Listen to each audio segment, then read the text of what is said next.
The broadcast is now starting. All attendees are in listen-only mode. Good evening, everyone, and welcome. This is Dr. Lorne Lavine. Many of you know me as the Digital Dentist. I wanted to welcome everyone to our ongoing series of the Digital Dentist webinars. We've got a great topic tonight. We're going to be talking about sending HIPAA-compliant emails from your practice management software. Many of you have been on previous webinars where we've talked about HIPAA, the importance of encrypting the emails, and we're certainly going to review some of those main concepts this evening. One of the challenges that has existed for a lot of our clients, and I'm sure a lot of you as well, is the fact that when your staff are in the practice management software all day long, from a workflow standpoint, it would be significantly easier to be able to email in an encrypted fashion directly from the practice management software. And up until very, very recently, that has not been an option. And we're going to be talking about how that has changed and look at a company that's managed to do that. And we'll go into a lot more detail about that. We had, as I said, it's a great topic. We had well over 350 people that were registered for the webinar. A good number of you are still logging in. I'm only going to speak for a couple of minutes here. I want to make sure that my partner in crime, Rohit, can speak for as long as he'd like. We want to make sure that we leave time to answer any questions as well. Most of you have been on some of the previous webinars. As a quick reminder, on your screen you have a little GoToWebinar control panel. Go ahead and type in your questions as you think about them. For the bulk of the webinar, Rohit will be the one speaking, and I'll be interjecting from time to time. So if a question comes up that's relevant to a slide that he's on, I will interrupt him. But typically, we don't get to the bulk of the questions until we're done. We will do our best to get to every one of those questions. When you log out, you're going to have a really short two-question survey. Would you like Rohit to follow up with you? Do you want me to follow up with you? Indicate if you would like either one of us to do that. We're going to be sending out a link within the next day or so of the entire webinar. I do record these webinars, so if for some reason you cannot stay towards the end or get distracted, don't worry about it. We've got you covered. I said that will go out. We will also send out a link for the CE forms as well, and that will be going out within the next 24 to 48 hours at the most. As I said, for those of you who don't know me, my name is Lorne Lavine. I was a practicing periodontist for 10 years. What I have been doing over the last 12 years is to work with practices and help them with their technology decisions. And we've gone through a lot of changes in my career, and certainly I've seen this in dentistry as well. The focus in the first part of what I was doing was putting together networks and computers and making recommendations on that. And we still do that to a certain degree. I'd say probably a third of our clients still use us for that. We also provide services as far as data backup and disaster recovery and network monitoring. The focus in the last few years has been on, number one, going chartless or paperless. We work with a lot of practices that are headed in that direction.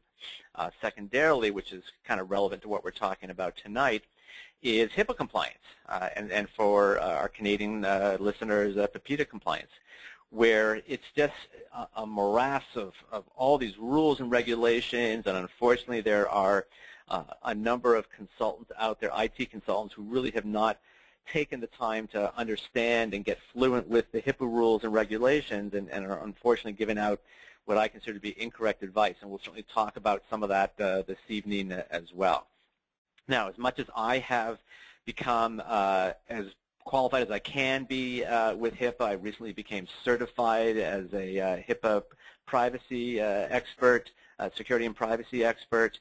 The fact is that there are people out there who are significantly more knowledgeable than me, and one of those is, I call them my partner in crime, because we've done a number of these webinars together, and that's Rohit Joshi. Rohit has held senior executive positions with technology companies, life science companies, both here in the U.S. and Canada. He focuses on bringing technology, and using it for effective communications. Very degreed individual. He's got a bachelor's degree in molecular biology, a master's in medical science, and he also happens to be an attorney. So he's really covered all his bases. So at this point, I'm going to turn the screen and the mic over to Rohit. As I said, I will be following along here. And Rohit, as always, we're looking forward to tonight's presentation. Thanks very much, Dr. Levine. I am just getting ready here with my presentation. I'm ready to take over. Looking forward to tonight. Thanks again to your audience for attending. We've been doing this now a few times, and as your audience knows, it's something that we actually quite look forward to, at least at our company. I think that our goal here is to deliver as much valuable information as we can to the people who are on the webinars, but also the people that they're in contact with. You know, I think that there's lots of opportunity to spread this message to the IT personnel that your audience has taking care of their practices, and really to try to spread the word. This isn't something that we're going to get away from very soon into the future. It's better to protect ourselves. So as far as tonight goes, the agenda is we'll start with discussing some of the HIPAA Omnibus guidelines. The second is why email is not HIPAA compliant. The third, secure communications with your patients. And this has been, I'd say, of increasing interest since the Omnibus rules. There were some significant changes in the Omnibus rules that came into effect in September that impact that. So we'll go over those changes. Number 4 is the secure communication with your colleagues. And so understanding how that's different than communication with your patients is important. And finally, I'll be doing a secure mail demo.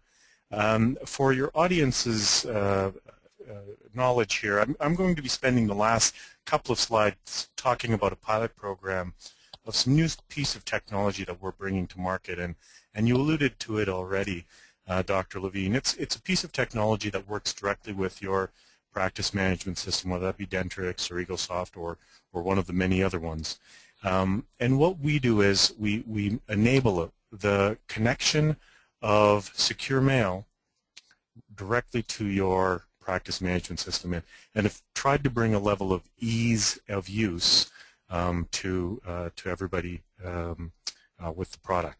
So let's start in by first talking a bit about where we've been.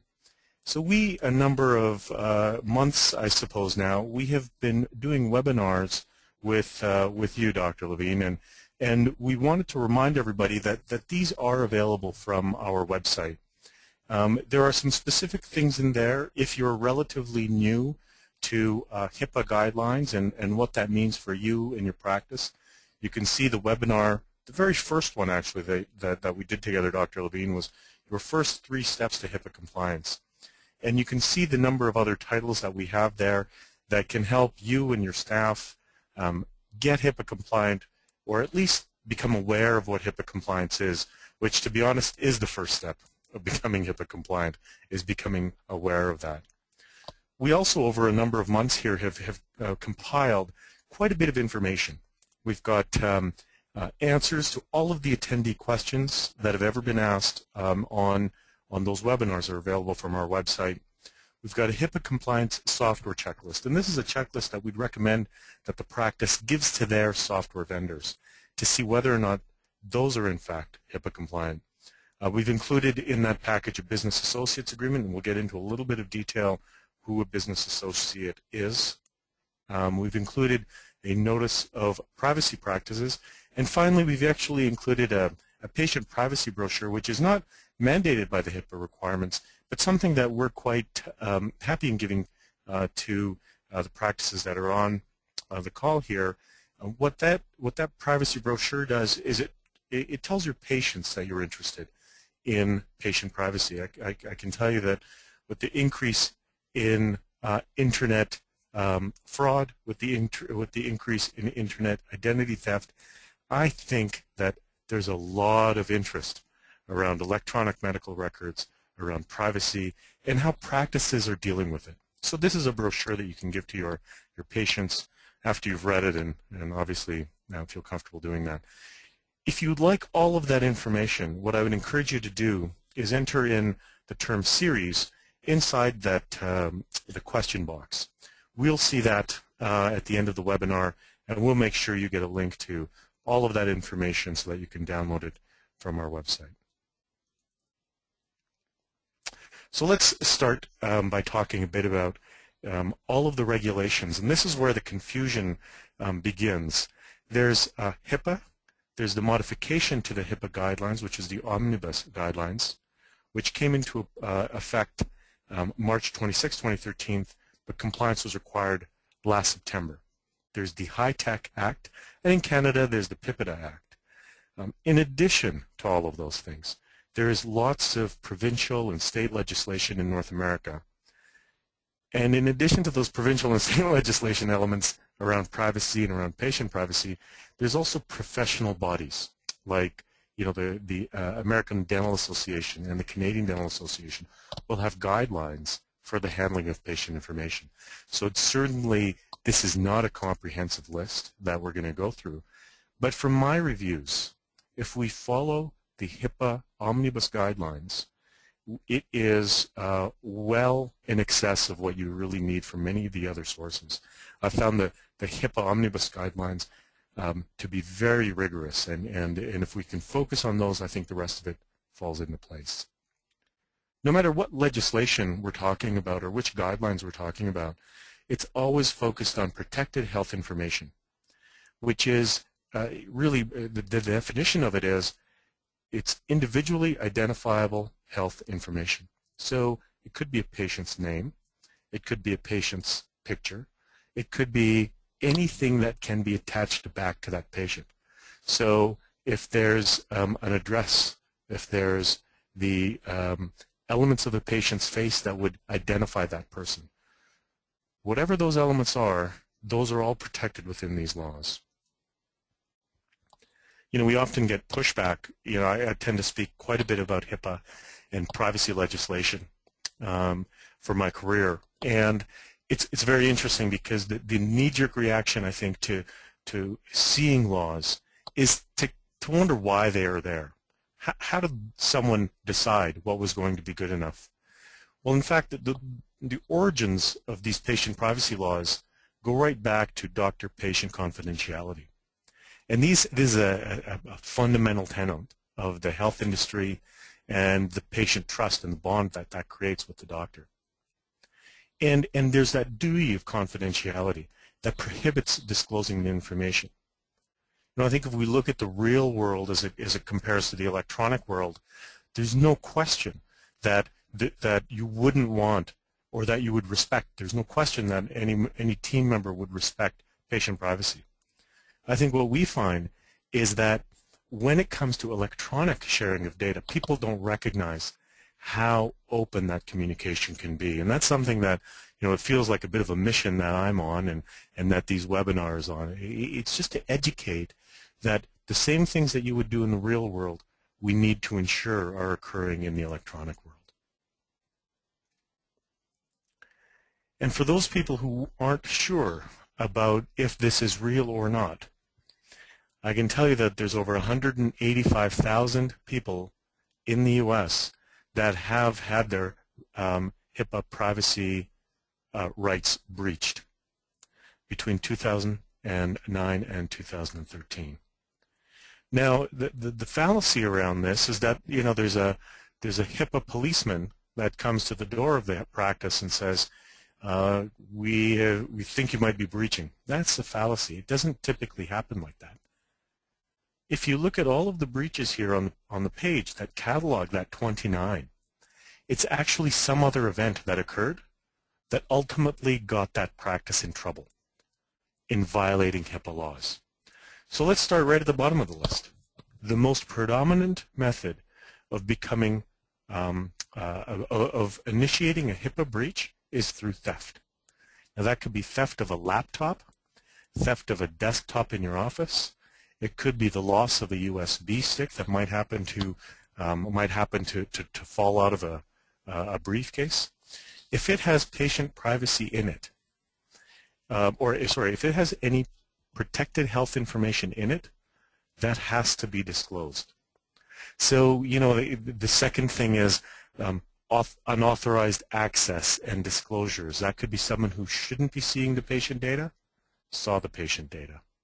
Loss of data, hacking or IT incidents, improper disposal of information. So a great example of that is someone that returned their fax machines in that example. In their fax machine, or actually their photocopier machine, happened to keep a record of every photocopy that was made. Now, when they returned that, what they realized is on that hard drive that was in that fax machine, or sorry, photocopier, had all that patient data in it. So again, I think that the point here is not that, we want to scare everyone around this. Fact is that it's not a HIPAA police person. It's something that happens in the natural course of business, like theft, or natural course of running a practice that ultimately exposes all patient records. So we're going to talk a little bit about how to protect yourself against these things. Rohit, one thing I wanted to add in here on the flip side of that, because I agree there is no HIPAA police, but one of the things that the Omnibus rule strengthened was the ability of attorney generals to get involved. So even though you shouldn't necessarily expect the HIPAA police to be walking around, the fact is that you are looking at more than just fines. I mean, in a worst case willful neglect scenario, you potentially looking at jail time. So yeah. It's important to understand that the attorney generals now have the power to prosecute these cases. Absolutely right. Absolutely. So let's talk a little bit about the Omnibus rule changes now that are almost 6 months old.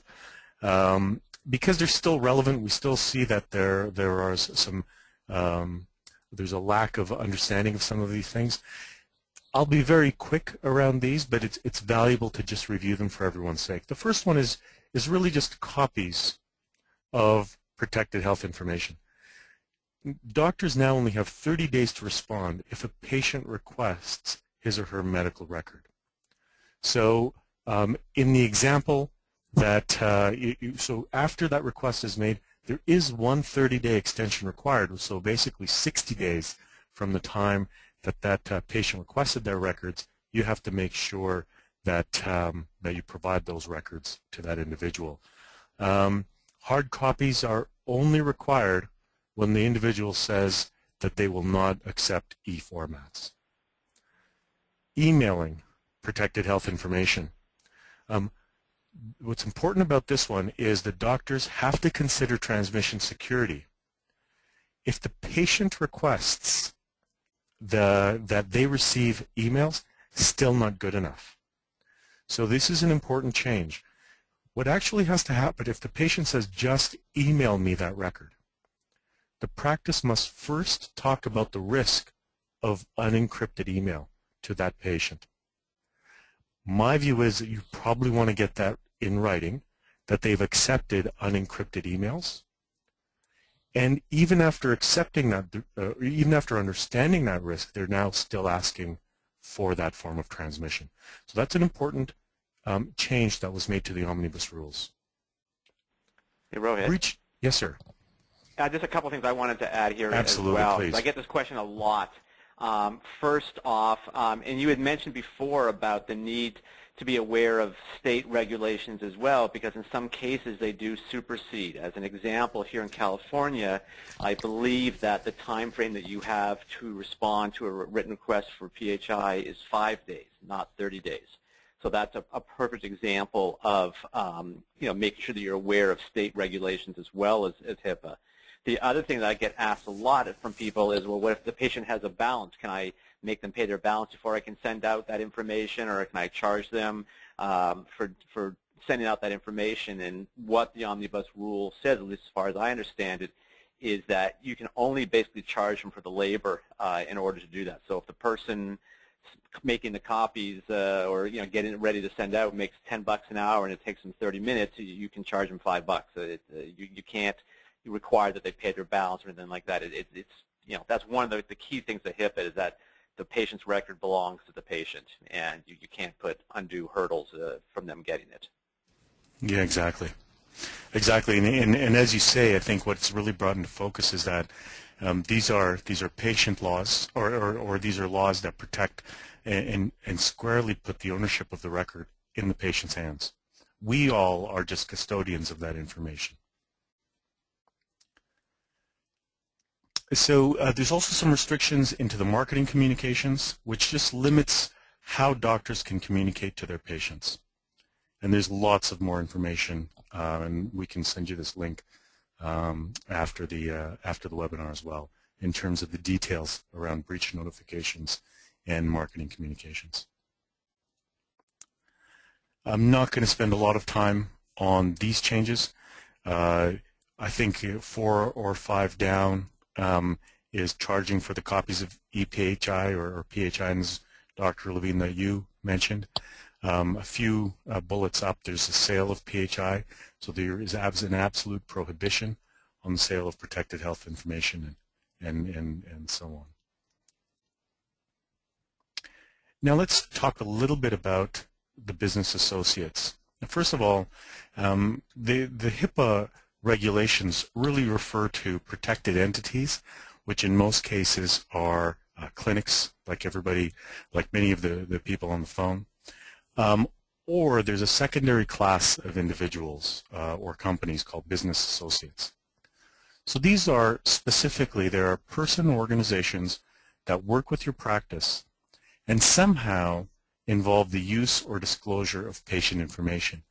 So typically what good examples of these are IT services firms like Brightsquid, like our company, or firms that may actually be working inside your practice to manage your servers or to manage your practice management system.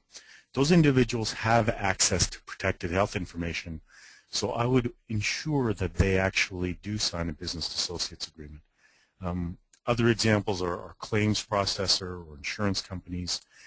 Those companies must sign an agreement that essentially makes them responsible for the fact that they have now access to protected health information. There's a few details on that I think are interesting. The doctors no longer report failures of their business associates, because the business associates now have direct liability for those violations.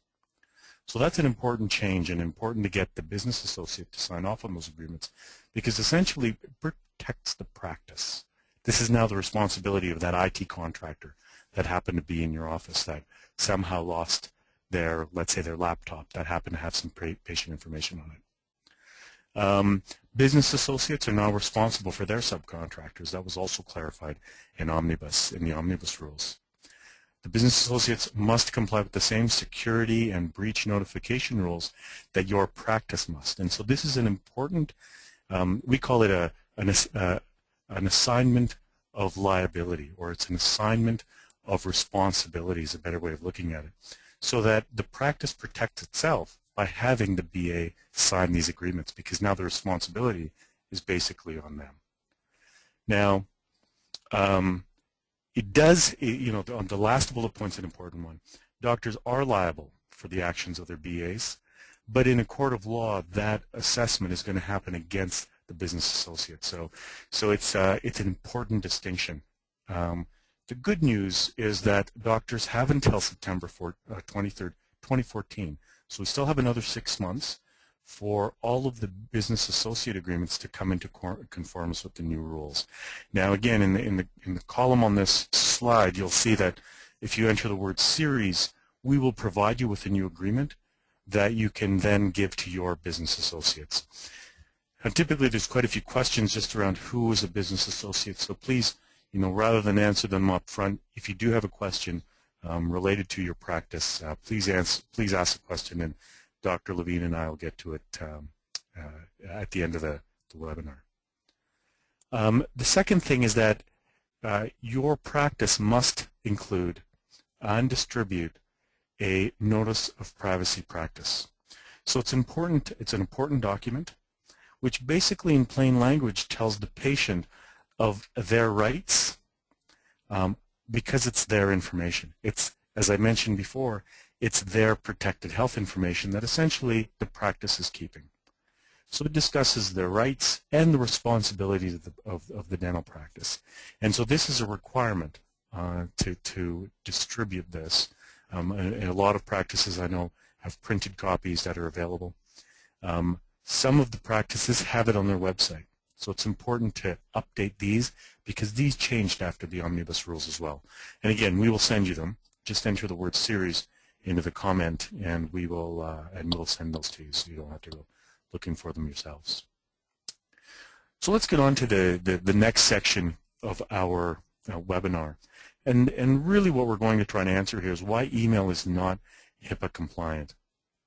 So the fact is that email, and I'm going to go into a little bit of detail on this, it exposes sensitive information and it's not HIPAA compliant for a couple of reasons. One is it's not secure.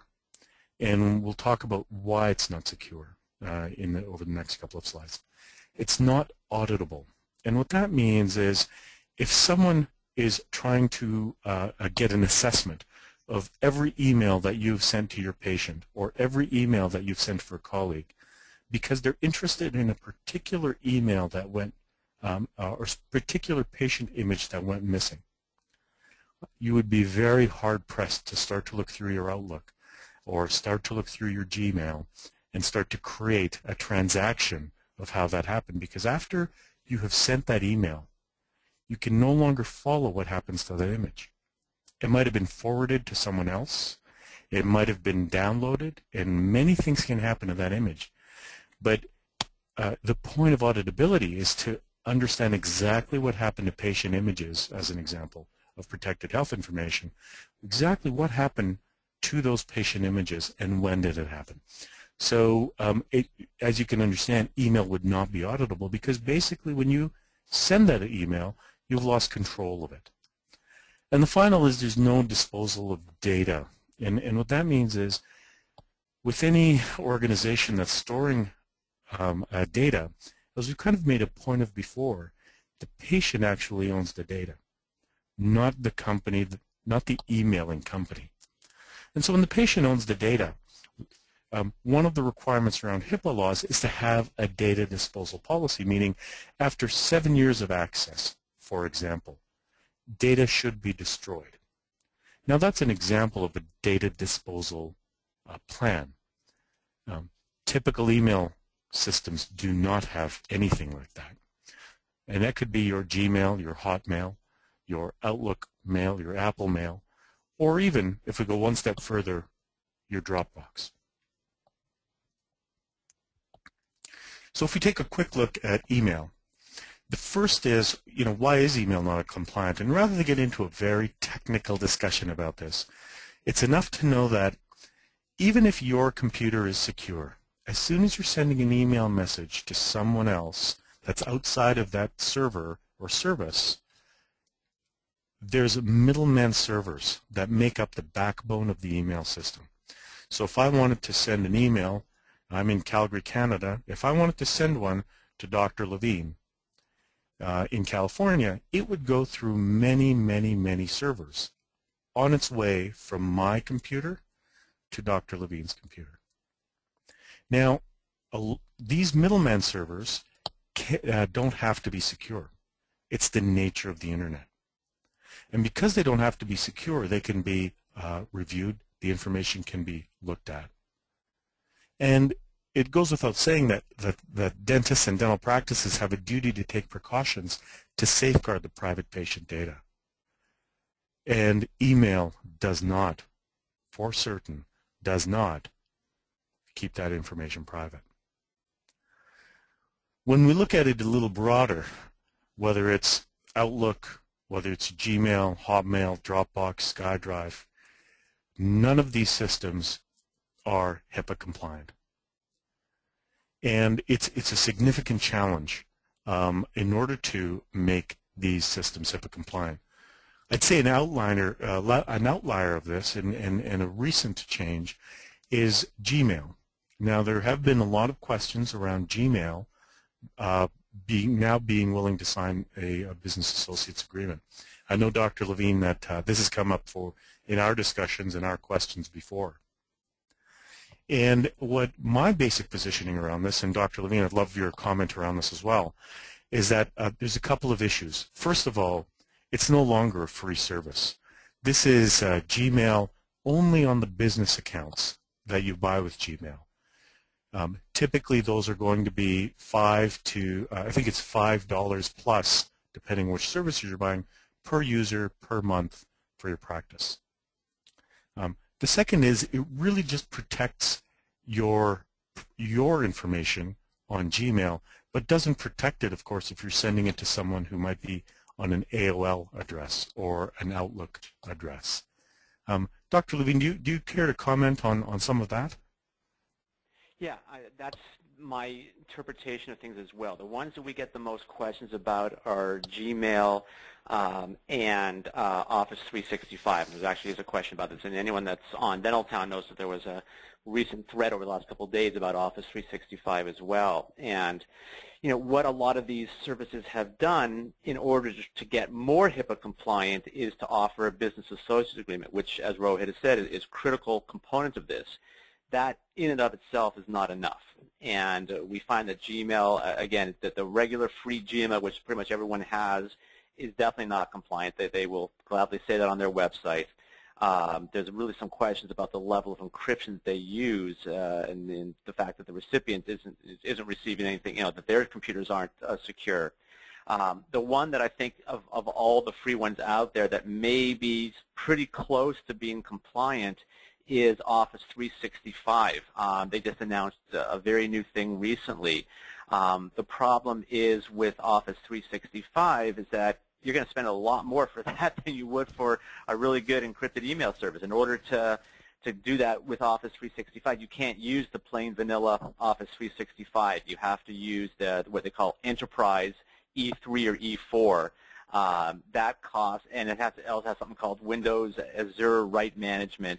You have to get the BAA, but that one costs $22 per month per user.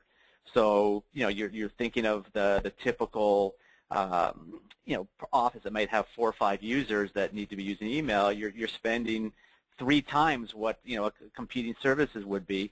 The other thing with Office 365 is that the recipient must have a Microsoft email account.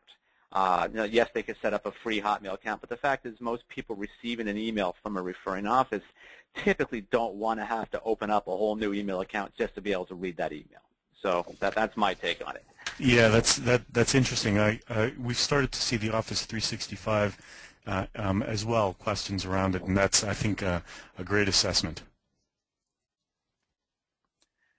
So, when we look at Outlook and how emails are written, the fact is that there's many characters of those emails. Some of them are written to patients, asking them to take a certain prescription before they come, or don't take prescriptions, or have some very specific medical requirement that's inside that email.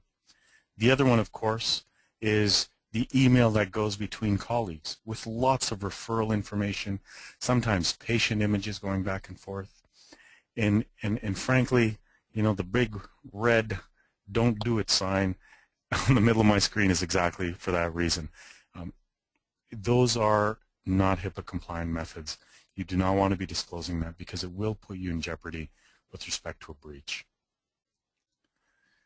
Now, our product, very proud to say, Secure Mail, we've tried to solve that problem.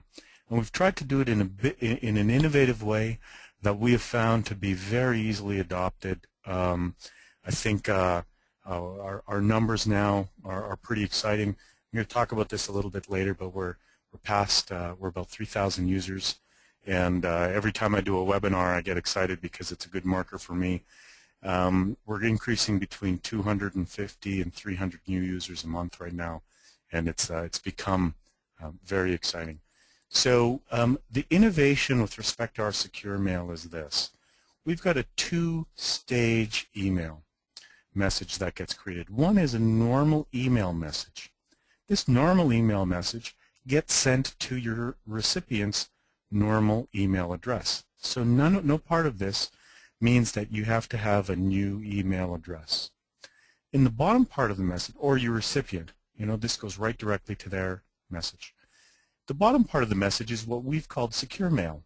Now this is where you're going to include any protected health information, any images that are required, any specific prescription information, any treatment information, all of that information can be stuck inside of secure mail. And to make that even more interesting, we've actually increased the size of this bottom part of your message so that we can send up to 500 megabytes per message. And so that's a full cone beam CT scan. That's a multiple high-res images, like 50 of them. It's a number of those elements that we include as a part of that secure mail. When the recipient receives it, what they see is the email message in their normal email, and then they just get a link. They click on that link, and they get access to the secure mail elements that you've sent them. The very first time they get that link, they have to enter their username and password. They pick their own password, and after that, every other time that they're going to send us, that you send them a secure mail, they'll be able to receive that message. I'm going to show a quick demo of this coming up here. But first things first, let's talk a little bit about secure communications with the patient. The first is, and I mentioned this a bit earlier, there is a distinction between the type of communication that happens between patient and doctor and between doctor and doctor.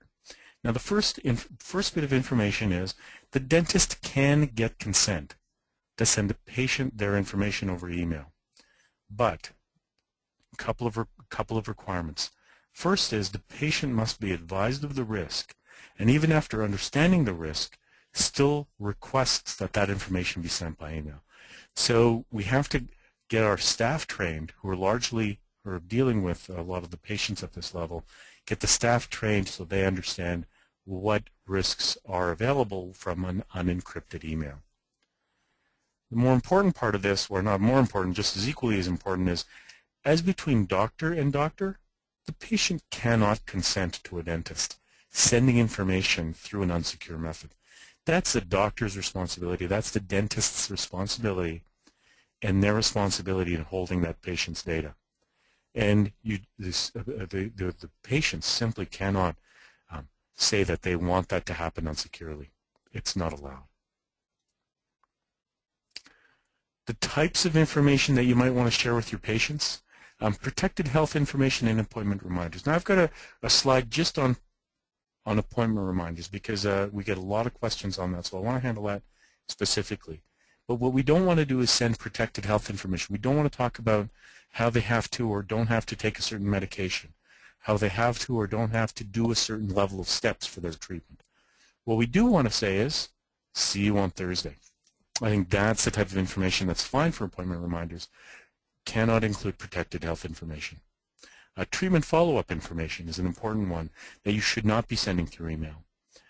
Patient referrals, treatment records, again, not through email.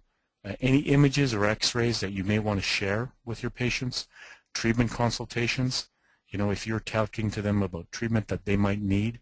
I know a lot of practices that I visit would like to email a packet to them to show them or to have to review the treatment plan with their loved ones when they get home.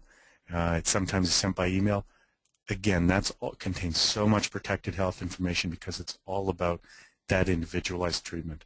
Any prescription information or even payment information, that is all considered protected health information that you should be using a secure email method.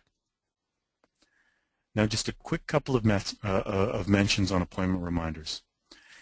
And it's largely because we get a lot of questions. First of all, it's okay, according to the latest HIPAA legislation, to send patient appointment reminders. In there, please do not disclose any protected health information. No medication information or treatment preparation type of information. Secondly, make sure that policy is a part of your notice of privacy practices. Just ensure that you make people aware that you're going to be sending them appointment reminders. Again, it's something that's very specific to a practice that you kind of just want to get some awareness out there.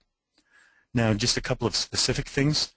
When you're leaving phone calls or when you're making phone calls, when you're leaving messages, please do not disclose sensitive treatment information. That's a big no-no, and there have been HIPAA fines that have related to exactly that scenario. Texting. Again, please do not disclose sensitive information. It's okay to say, see you next Thursday, but it's not okay to say a number of prescription or a number of details about the treatment.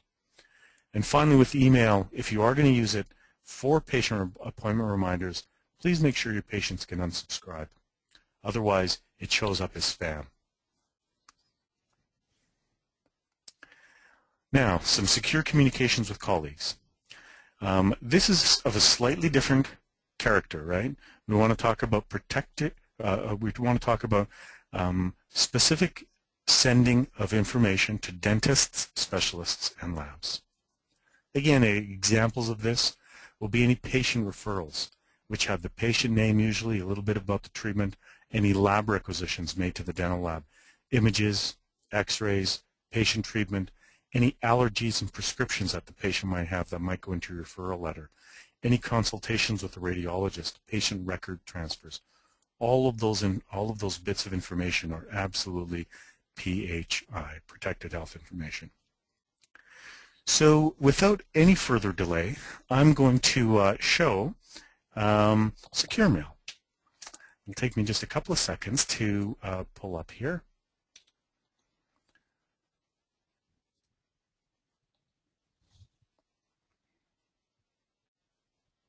All right, so what we've got here is I'm into our demonstration environment for Secure Mail, and so all of the people here, all the practices and all the dentists and in fact all of the patients are all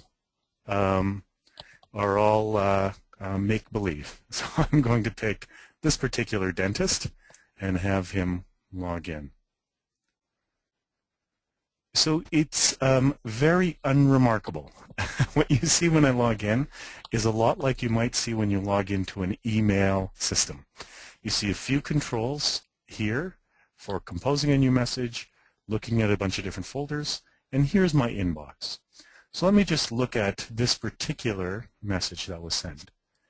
Again, this top part of it has to do with the thing that goes to my regular email, whether it's on my iPhone, whether it's on my iPad or some other tablet, or whether that's just sitting on my desktop.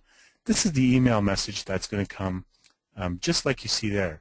And at the bottom of this, it says, please click on the link below to securely access the information and reply back to my message. When I click on that link, I'm able to read that secure mail here. So in this case, in this secure mail, it's very simple. The patient name, some details about the patient, and some important information about that patient, like HIV positive, and you know, we can send the x-rays when they're on. So that's the difference between a regular email message. This goes to the email, and then this is the secure part of the message. If I go one step further, what I'll do is I'll show you the ability of secure mail to actually show patient images, which is a real advance from our standpoint. Now you can see I can include referral forms, I can include surgical notes, or I can include images and even some 3D images, which I'm going to show you quite quickly here. So let's just start with the very simplest of image. This is a normal JPEG that I'm sending. One of the very interesting things that I can do right within Secure Mail is I can draw an annotation. So if I have a specific interest in that part, I can say, I can draw a little note and send that to the person I'm sending the email to. And this will show up to the person who's reading the email. So it's kind of an interesting way to give a very quick shortcut to a dentist to be able to talk with either a lab or another dentist or a specialist. When you go one step further, we've actually integrated into our system the ability to show 3D STL files. Many of you would be familiar with the company 3Shape. That really makes it possible to show 3D images. Now, what's interesting is with this Secure Mail software, you don't need anything else, and neither does your recipient. They can download this, and they can even have some controls about what that looks like. So they can make some changes, they can have a look, and they can give you feedback on what that 3D image looks like. And again, this is all included as a part of the service. Now, you really can't get that with a Gmail or a Hotmail. These are very specific things that we've built in for the dental industry. So just before I leave, it seems like I should just show you how quick and easy it is to actually compose a message. So again, there's a two-part piece. Here's the email message, and here's the secure mail part. So when I'm going to send a message back to Pierre Fauchard, now we've done a couple of things here that are interesting. You know, when the HIPAA guidance comes out, what they say is, if you must send a secure mail, make sure you check the email address twice. Well, you know, what we've done is we've tried to take that a step further by including images of that patient. And so, you know, there might be lots of Pierres in my system. Well, in fact, this is the Pierre, so this kind of gives me a secondary confirmation. What I'm going to include as a subject is maybe the patient name.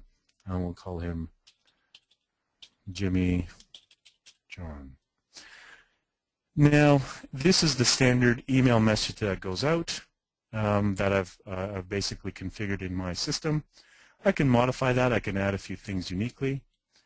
So I could say, here is the patient info. And so that operates my signature. And now I'm going to upload a few files. I'd like this file here to get uploaded, and maybe this file here. And so that can be copied over from pretty much any file repository, and I could upload STL files, I can upload a lot of things. Now I'm just going to enter some patient details.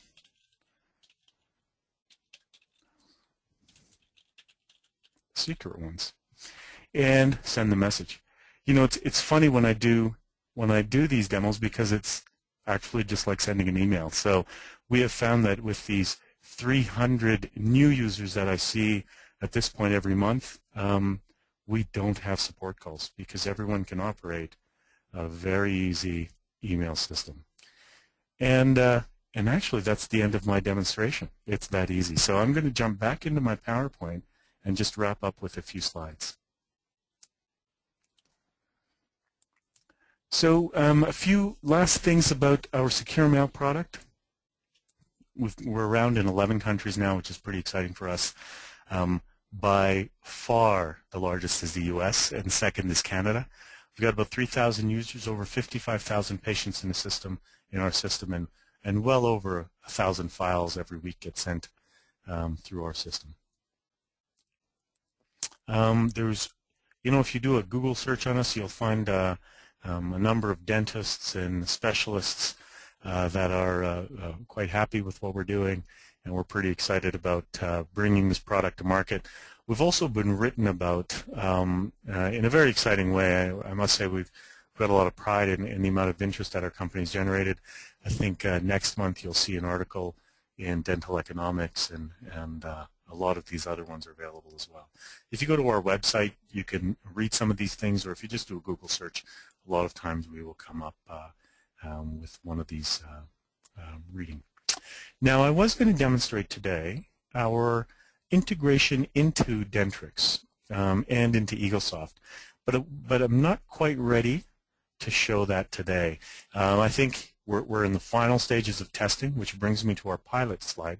But we're in the final stages of testing, and I didn't feel like showing it off to, you know, the hundreds of people that are on this call was the right thing to introduce. It was the right way to introduce the product.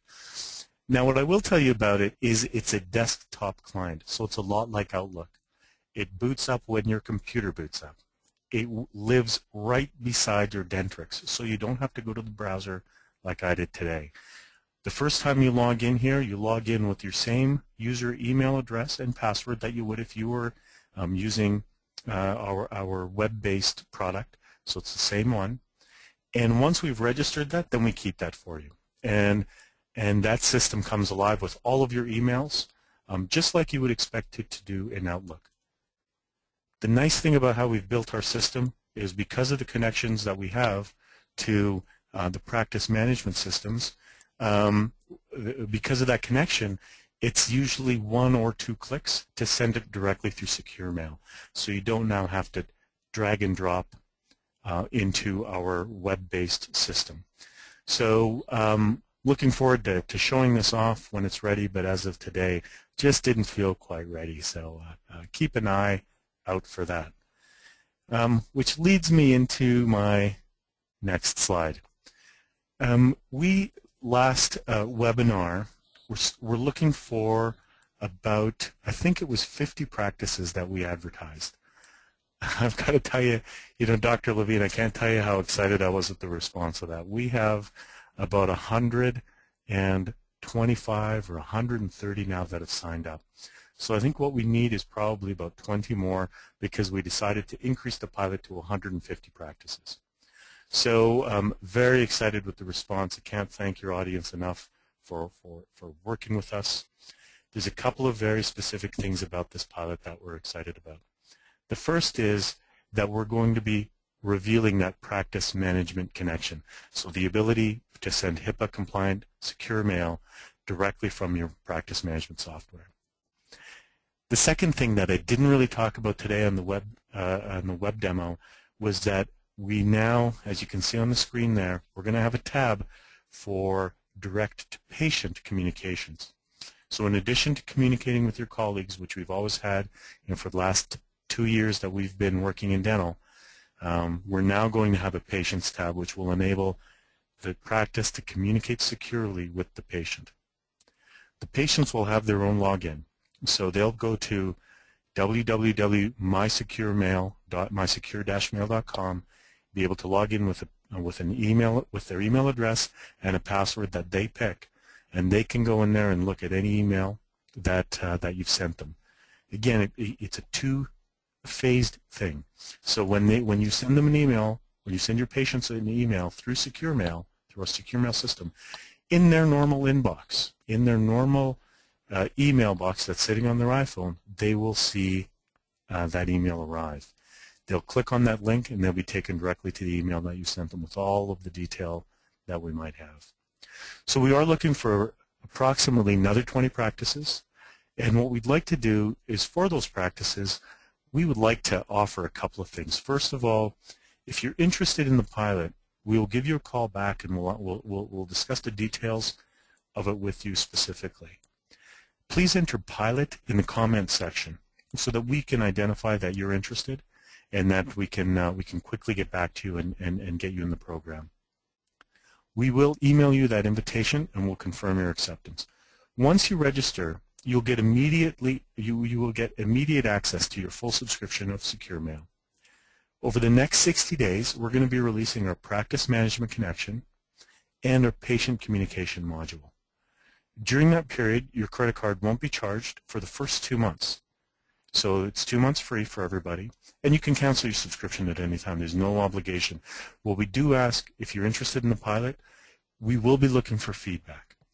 So we may be contacting you and asking what you liked, what you didn't like, how we could make it better. So we'd ask that you participate at that level. But other than that, really no obligation. We'd like to get as much exposure to the product and give us some great exposure into how the product is working for you. Now, with Dr. Levine and through his audience, what we've done is we have given a special offer, and that is rather than $39.99 a month, we're reducing the cost of that whole service to $29.99 a month, and we include that 2 months free. Now, the code is Levine60. So when you go to our website, and we can send you some, actually we will send you a very specific invitation for this, so don't go to our website and enter this yet. But we'll give you a specific invitation if you want to be part of the pilot. We'll give you the 2 months free, and ongoing from that time forward, it's only $29.99 a month. That it covers the dentist in the practice as well as 4 more accounts within that practice, so that everybody in your practice can get up and using Secure Mail with further practice.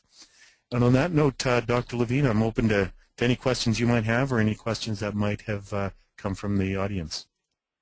Any? Well, we got about 20 or 30, so don't go anywhere too quickly. We do have a bunch of questions here. Okay. Let's see. So we did have a question. This is one of the first ones we got, actually, is if someone has a HIPAA manual, or if they've done everything that they need to do is as far as HIPAA is required, which obviously most dental practices are never going to do everything. Is that enough, or is it your understanding that there are certain things that need to be updated on a regular basis? I always was under the impression that something like a risk analysis is supposed to be a a yearly event, but are there things that you're aware of that do require constant updating with HIPAA? Absolutely. Yeah, I would look at it in exactly the same way that you do. One of those things that we'll provide back to your audience is, we call it a HIPAA checklist. And it basically makes sure, there's always transition within a practice. Someone might be leaving, some new people might be coming in. There's always changes in practices. There's always a refresher that's required. I would say, just like you, on an annual basis, even if it's just an hour or two of a refresher for everybody in that practice, a great idea to go through this checklist and just make sure everyone's up to speed. I agree. And for people that weren't aware of this, one of the things that HIPAA law requires is that someone in the practice be designated as the HIPAA security or compliance officer. I mean, you actually have to have someone, that's their job title, is to be responsible for this. So it's not like they're walking around with handcuffs or anything like that, or batons, but you do need to make sure that you have actually assigned someone that's going to be responsible for making sure that staff are trained, et cetera, et cetera. Yeah, I'm not sure anybody wants that on their name badge, but you're absolutely right. You're absolutely right. This is something that... And the law's there. You got to have someone. You have to have it, exactly. Okay. What about for someone that's sending out e-claims? Do you think they should have a business agreement with each insurance company that they submit claims to, or maybe just the clearinghouse that is handling those e-claims? Yeah, what's interesting is they fall into a very specific area that is actually exempt from having to have those business associate agreements. At least that's my experience and my understanding of it, Dr. Levine. I'm not sure if you've got a different one. No, it's our experience as well, that there is an exemption. That's the ones we get the most questions about are insurance companies and labs. And in both cases, the lab is really considered part of the continuum of care, so you really don't need a business associate agreement with your lab. And same thing with the insurance companies, that they do have a special exemption, because I'm not aware of any practice that had any success sending off a BA agreement to an insurance company and getting a positive response to that. Yeah, I've had the same experience. Okay. So, there were a couple additional questions about the Office 365. I mean, as I said, there's various versions of Office 365, the one that we had talked about. There's also one called Business Premium. I don't believe the Business Premium is encrypted. I believe it does have the BA agreement, and it's still about $15 a user a month. So as I said, by the time you get up to 2 users, you're spending more for a system like that, which has got questionable HIPAA security, versus a system like a Secure Mail, which meets all of the requirements. And certainly for something like regular Gmail, I mean, a perfect example, any of you that use regular Gmail know that when you click on an email, usually on the right-hand column, you start to see some ads that pop up there. And shockingly, those ads seem very similar to the content in your email. And it's because you have given Google permission to scan the contents of your email and target ads towards you. I don't see how anyone could say that that is a secure system when Google has even told you, we are reading your emails. So I would caution people about there's an interesting note about that in particular, where it's come up in Canada anyways, where this group is now challenging challenging Gmail as to whether or not they should be able to do that, because people started to see very specific things that it felt like they had breached their privacy with the type of ads that they were receiving. So there's actually a challenge on it. It's so bad. Okay. There's a question here about, are we okay to send electronic protected health information to the patient unsecure as long as we've informed the patient about the possibility of the email being intercepted? This should fall under the duty to warn portion of the Omnibus rule. I believe that's the case, and you can add to that. As Rohit had suggested, I think you really should get that waiver in writing. But absolutely, the patient can waive their right for encrypted emails if they choose to do that. Is that your understanding as well? Yeah, absolutely. I think what the Omnibus rule is quite clear about is that the practice has a duty to inform of the risks, and so you just want to make sure that whatever that information is that it is reasonably well stated, which, and by my way of thinking, Dr. Levine, is to put it down in writing. And you'd want to make sure that the patient read that, knew that it was unsecure, and then was signing off on that fact. Okay, I agree. We did get another question about can you send x-rays if there's no information attached, and that is probably, in my mind, your only way around all of this, but I think it's going to be a real pain. It's what we call de-identification, that if you send an email, let's say an x-ray image out, and there's literally no identifying information, no name, no initials, no phone number or email address or social security or record numbers or account numbers or anything that would identify that patient. In theory, you are meeting HIPAA requirements, but I think you have to look at it from the recipient standpoint. I mean, I think of the typical endo practice that maybe receives 3, 4, 5 emails plus a day, referrals from other offices, and you can imagine that endodontist getting 5 emails, all of them with just an x-ray. Of course, the office is going to have to call them up afterwards and let them know I just sent you an email and here's who it's for. But I just think from a logistical standpoint, it would be a nightmare to have to deal with something like that. Has that been your experience as well? Yeah, absolutely. I'd say 2 things about that. The first is I've seen people share on Dropbox cone beam CT scans. Now, the problem with sharing that type of an image is even though you might not think there's any identifying information, there's a tremendous amount of identifying information in what's called the metadata of that DICOM file.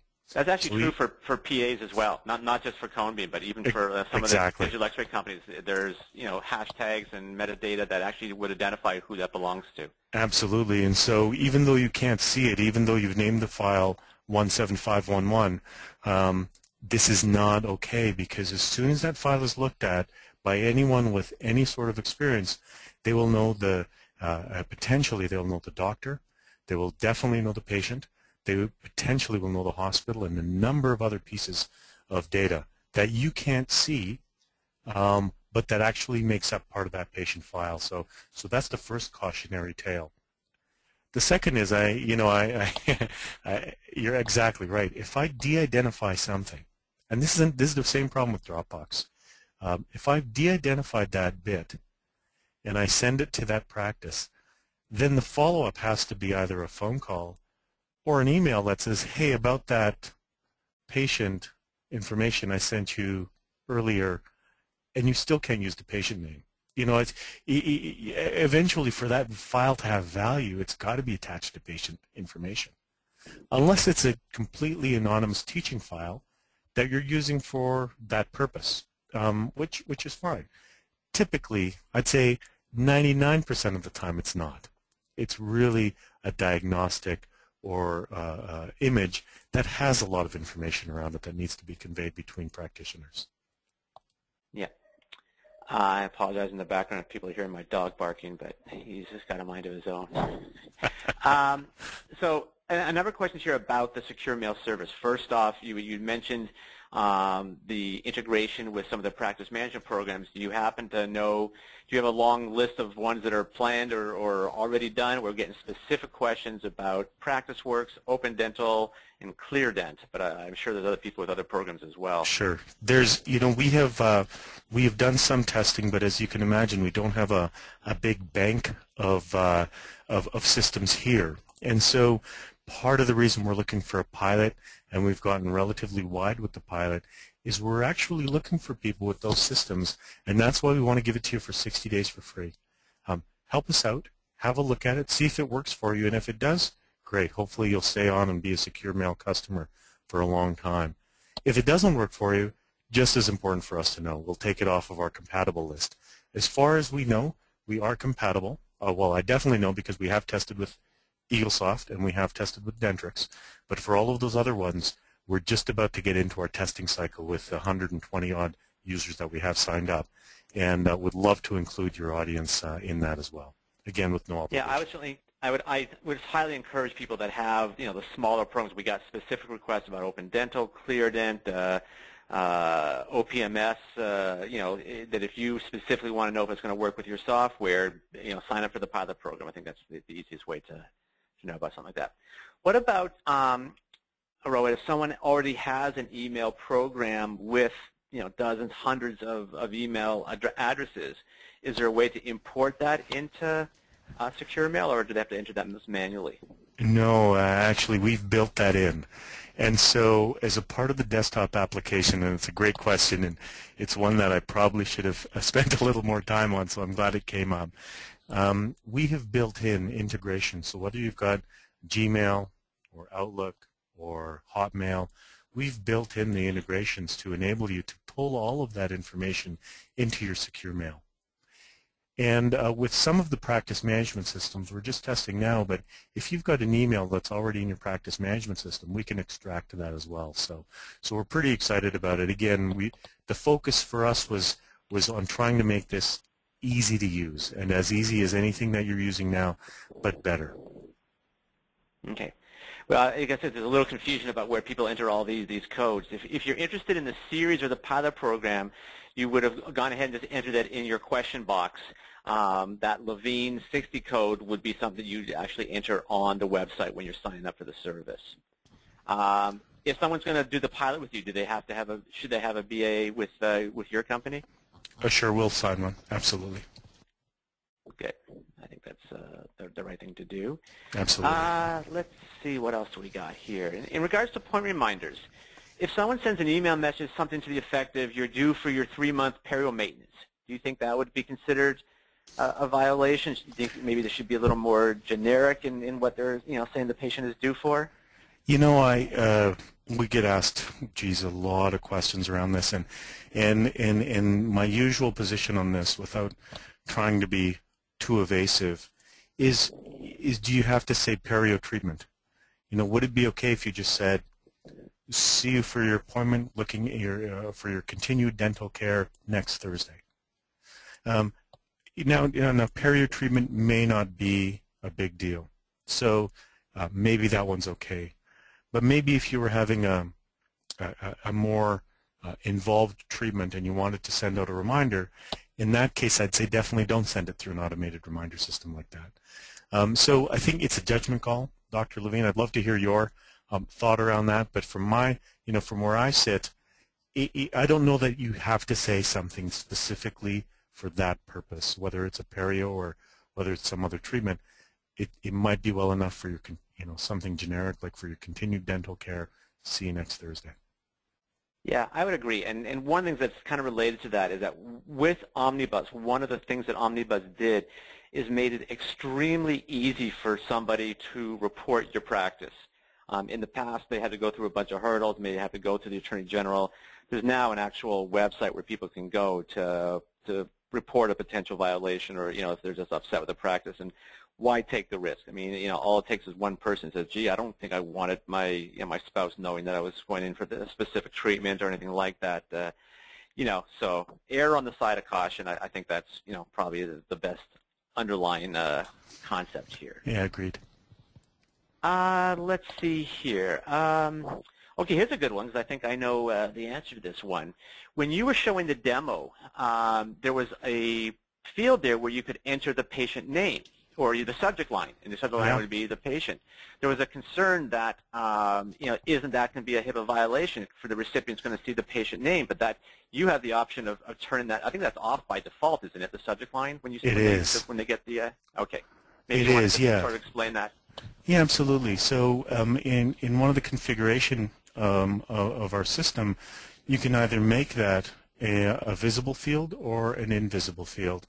In the default, it's invisible, and which means that when someone opens up their secure mail on the web, they see the subject, but we don't send that subject matter when it goes to their unsecure email. We just include what's in the body of that email message that we know is unsecure. So can you, I don't mean to interrupt, can you kind of walk through, so someone has signed up for the service, they've sent their first secure email to one of the referring offices.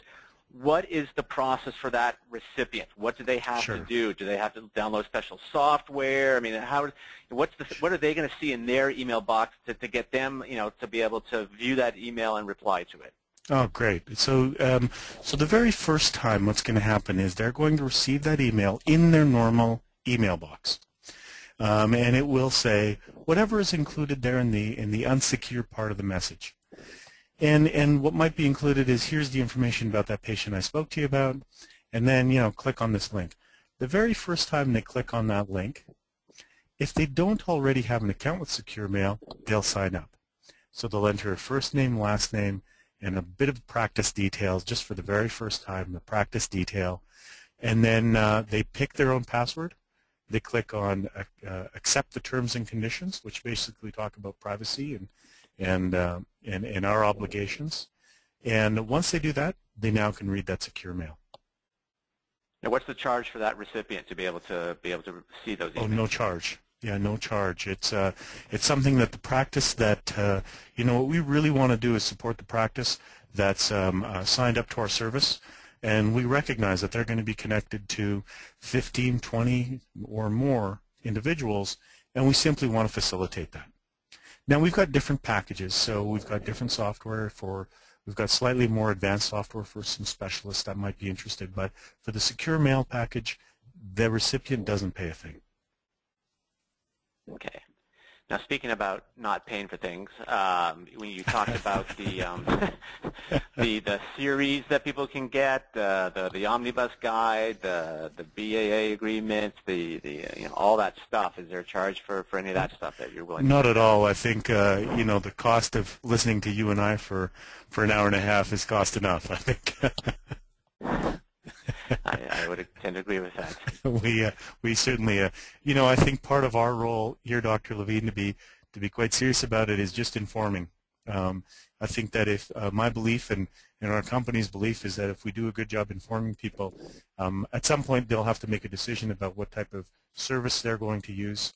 And frankly, I think we've developed the best service out there. But really, the first duty that I see from being in this industry and being an attorney is just information, and so we're quite happy to share that. Okay. Now, what if the doctor wants to send out to a referring office, but there may be multiple people that they want to receive that email? Like oftentimes a specialist will have like a schedule coordinator or whatever. Is there a carbon copy function in that email so that it can go to multiple people? Yeah, they can. So in my example, I just entered it to a single recipient. You can enter as many recipients in there as possible. We don't have, we don't right now have the concept of carbon copy because, we just decided that, whoever it's to, we wanted that to be pretty specific and pretty explicit. We may include that in the future. The scenario that we're looking at, Dr. Levine, is where one of our practices that's using our software wants to send a referral through Secure Mail and wants to CC the patient. So now the patient's involved and engaged, and we think that's a normal scenario. So you'll start to see the CC show up. But yeah, for now, we can include as many people in the to line as they'd like. What about tracking capabilities? You want to know if the recipient actually got it and read it. Is there like a read receipt function in the system? That's a great question, and something that it's come up before, not as of today, but I can tell you it's on my roadmap. And not only that, I think when we release that feature set, this will be after we release all of the patient information, we're also going to have the ability to show whether or not it's been forwarded. So if your Secure Mail has been forwarded to another recipient, we want to be able to show you that as well. So that we keep kind of a full audit of where it's going. So that's not available today, but that is the plan. Great. Now, oftentimes when you're sending an email to another office, that there might be multiple individuals there who receive that email, or depending on the day or which office they're in. Do you recommend that each individual at the recipient's office have their own login information? Yeah, that's one of those HIPAA requirements, actually. As I talked about auditing and logging requirements, every individual who touches patient information should really have their own login information, and that includes, it's an included feature in the Secure Mail product where we enable multiple people at a practice to have their own address and still fall under that practice. But yeah, this is a part of HIPAA. So even, for example, if you're logging onto your computer and logging onto your practice management system, this is something you want to maintain. You want to make sure that you're the one logging in, because if there is an issue, if there is a breach, you want to make sure that you've got a full and complete audit log of everybody who's touched that computer or that patient, rather. What about customization of the emails? Can you do, can you have signatures and logos for the ones that go out? Signatures for sure. That's fully modifiable. That's interesting about the logos. There was a way that some of our users are doing that. We hadn't anticipated that, but I like it. So we probably should build that in. You can do it on our system, but it takes a little bit of finesse, I would say. We haven't made it super intuitive, but that's something that we should do. I think that we've had enough requests for that, Dr. Levine, that you'll see that in an upcoming release. Okay. We did have a specific individual here who sounds like they're more of an enterprise type of client, and he has given their number, and I'll forward that on to you because I know you guys work with large-scale group practices and enterprise level as well. And absolutely. Yeah. Okay. Let's see. What about for people that are trying to do the meaningful use criteria, that there is a requirement to do e-prescribing? How does, is that typically done directly through the software, or would they use something like secure mail for something? Is that required if they're going to be dealing with a pharmacy versus a lab or another office? Yeah, this is it's an interesting point that we've looked at before. We've seen the practice management systems or electronic medical health record systems get into that e-prescribing element.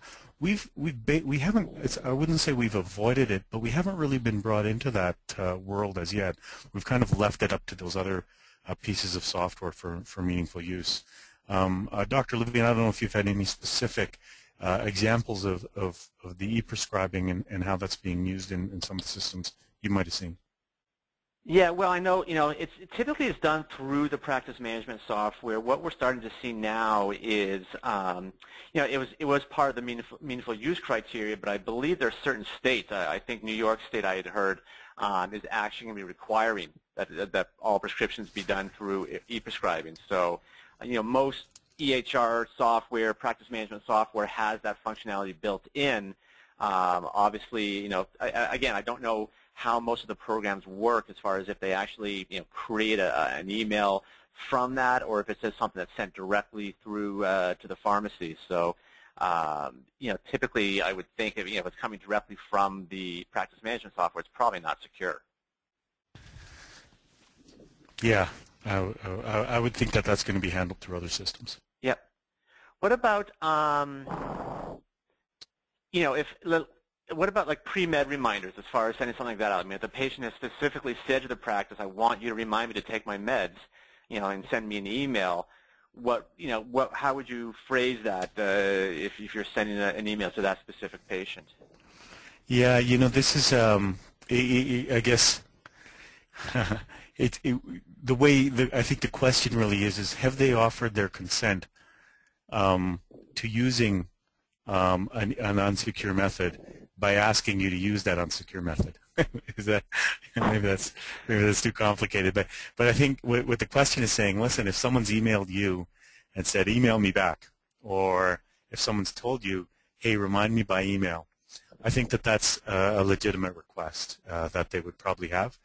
As far as HIPAA goes, that obligation still lies with the practice to make sure that that patient is informed about what that really means from a lack of security standpoint, and again, get them those words in writing. Okay. What about with your system? Is there any limitations as far as storage space used or retention of those emails? It's a great question. When we were devising the system, Dr. Levine, and well, you and I have talked about this. We have a number of ways of limiting, right? Maybe we limited it by the number of messages, or maybe we limit it by, or maybe we charge by the number of gigabytes of storage. And in fact, we decided not to, because one of the things we wanted to do is, if we're going to build a system that's going to be relied on by dental professionals and dental labs and specialists and so on, what we wanted to find out was a fee that could certainly work for us, and a fee which would allow that user to use it as much as they needed. And that's how we came up with the fees that we have. So in short, there's no extra cost for data storage. There's no specific cost for a per message fee. Yeah.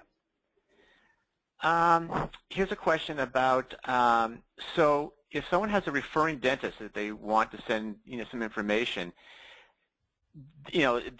they're not on the system right now. The dentist, the general dentist is on the system, but they know they're going to be bringing in referring dentists. You have to send them an email first so that they can then log in and create their username and password, or how does that process actually work? Yeah, no, you don't. The way our system works is when you enter in an email that isn't already recognized by the system. So if we can find an email, if we find on our system an email of someone that you're trying to send a message to, we'll already identify them and say that these people already have an account, or that person already has an account. If it's someone that doesn't have an account, in that case what you do is you compose your message just like you would expect to. We warn you and say, hey, this person isn't already have an account on our system, so make sure you've entered that email address correctly. And so it just kind of gives you a little bit of a warning. And then you attach the images that you want to attach. After that, you hit the send button. And at that point, they'll be prompted to create an account when they receive that email. Because so if you show the product evolution, before, a year and a half ago, when we were just kind of getting very popular and started to get a bunch of users, that's the way we did it. We'd send out an email and say, join the service, and after you've joined the secure mail system, after that, then we can send you that important email that I was going to send you. And that just didn't work. I think people wanted that email that had all the important information, so we just included it all in one. We streamlined the process and made people go quickly. Okay. Here's a question here. Someone says, you mentioned different packages for specialists. We contact you regarding more information, and my answer would be, you just did. Rohit's going to be sent a list of all the questions that people asked as soon as we're done here. So don't worry. All of you that put down series and every question, everything you put into your chat box is going to go to him. So don't worry about that. He'll know who asked what. Now, what about for the patient? If you're sending something through secure mails, is the process the same for them, that they're going to get an email and have to log in and create a username and a password to be able to view it? Yeah, so the very first time, again, that they receive an email from you, a secure mail from you, they're going to be asked to validate their birth date, because we just want to make sure that that email has gone to the right spot. So the very first time they're going to get that email, they're going to validate their birth date, and from then, the next question they get asked is pick a password. They'll pick that password, and then they'll be able to read your message. Every time after that, all they will get is in the normal email that they're already used to using. They'll get a little notice. They'll see the unsecure part of your message. They'll click on the link and they'll get all the secure parts. So that you could, for example, include the whole patient record or patient chart if that's what they requested, or just to include them in treatment planning, or CC them on what you're sending the specialist to really show an increased level of care and service to that patient. When I talk to the GPs about something as simple as being able to send a referral to a specialist and CC the patient, there's some excitement about that because it's so simple and easy to use and still secure that they now feel like they've really done the patient a service. And of course, the specialists love that as well. And you can imagine, replying to that message that they can engage that patient and make sure the patient gets looked after. Yep. What about, we have more and more of our patients that are looking into some of the web-based programs like Curve, for example. Any thought process about including Curve and web-based programs in the pilot program? I know, the Curve people are from Calgary, where you're located, and we both know them. Is that on the radar? We just spoke to them, or I just spoke with some of the good folks at Curve. I met with them in person last week at the Chicago Midwinter, and we had a pretty interesting discussion about how we might want to work. I wouldn't want to say anything on the webinar, but there are some interesting options. It would be different than how we work with most of the practice management systems, because we would want to do a web-to-web connection rather than having a desktop customer or client. And so there are certainly ways to do it, and if Curve's customers are interested, certainly let them know, because we're certainly interested. Are a number of your clients using secure mail with portable devices, tablets, iPads, smartphones, things like that? Absolutely. Yeah, it's a fully, what's kind of the term in the industry is a responsive design. And so you can use it on an iPhone or an Android or a tablet or a desktop. And the system itself sort of reshapes itself in order to hit that form factor. It's very easy to use and attractive. I'd say about 30% of our traffic on secure mail comes from mobile users. Okay. So it's a high We do have a couple percentage. questions. Mm-hmm. A couple questions here about sending out more like mass emails, grouping patients as patient groups and specialists, or sending mass. Your system really isn't designed for something like that, correct? We do have that is one of our features that we have we've created inside of our. We have a kind of a main system called Bright Squid Dental Link, and Secure Mail is sort of a subset. So you'll see that feature being migrated, and what will happen is the ability to take and group a number of the users and put them into a category, so you can email them or secure mail them all at one time. So that is coming. Right now, we already do have that functionality with the professional accounts. Other than the monthly fees, are upgrade costs or maintenance costs or setup fees or anything like that? Nothing of the sort. I think, as I mentioned below, we wanted, and we don't even, we do have annual fees, so if people would rather pay up front, it's a little bit less expensive, but we wanted to make it easy with people to use and not get into long-term contracts, so that if they didn't like it, they wouldn't have to feel like they needed to use it. And we've had great success with it, Dr. Levine, so my way of thinking is why change it? We're not looking for yearly contracts unless people want to sign them. It's up to them, but and there are no setup fees, no ongoing upgrade fees, and we do upgrades about every 6 to 8 weeks. There's changes that are made to the system to make it easier and better, and I think I got some good ideas tonight on how to improve it as well. So you'll see those. We had a question here about defining what a business entity is. I'm thinking maybe they might be asking about what a covered entity is. And basically a covered entity is you. I mean, there's a misconception, I think, earlier in the game years ago that if you weren't sending out e-claims, you weren't considered a covered entity. But basically, if you have any protected health information in your practice, if you're using practice management software, if you email colleagues, if you use something like Bright Squid Portal or anything along those lines, you are a covered entity. I have not met a dentist that I would think is not a covered entity, but I don't know if you feel differently about that. No, not at all. In fact, if we broadly group them, there's 3 basic categories, and that's the healthcare provider, which would include, I'd say, everybody on this call, plus psychologists, chiropractors, nursing homes, pharmacies, doctors, and so on. So if you're a health care provider, you're considered a covered entity.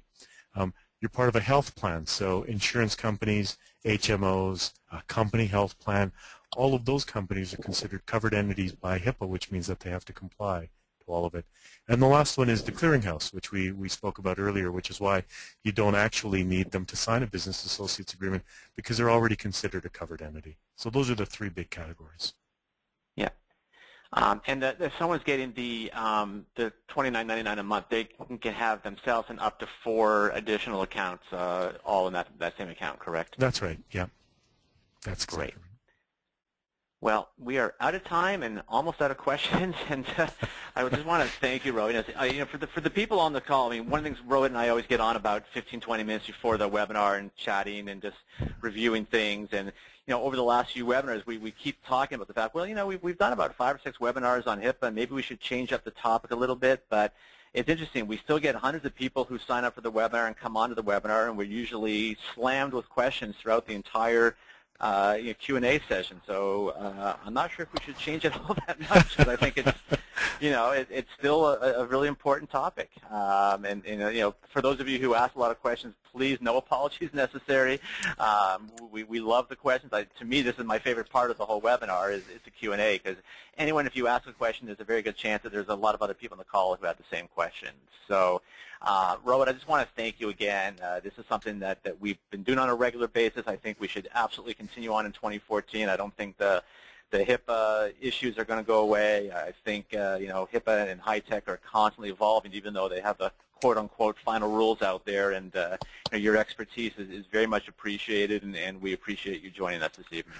Well, my pleasure, and thanks to everybody for staying awake and engaged. It's as you said, we did talk about changing it up for next round, but boy, it's sure exciting to hear that we're providing value still. And well, let's figure out what we're going to do next time. But thanks to everybody for attending and taking the time with us. And thank you. And as I mentioned earlier on, we did record this entire webinar for those of you who may come a few minutes late. So if you missed any portion of it, don't worry about it. You'll all be sent out that link. It may be later this evening, tomorrow at the latest. I'll make sure that goes out. The other thing is that we're going to get you all the information. Rohit, you're going to have no shortage of people in your pilot program. I can tell you that right now. There's a ton of people that put that down.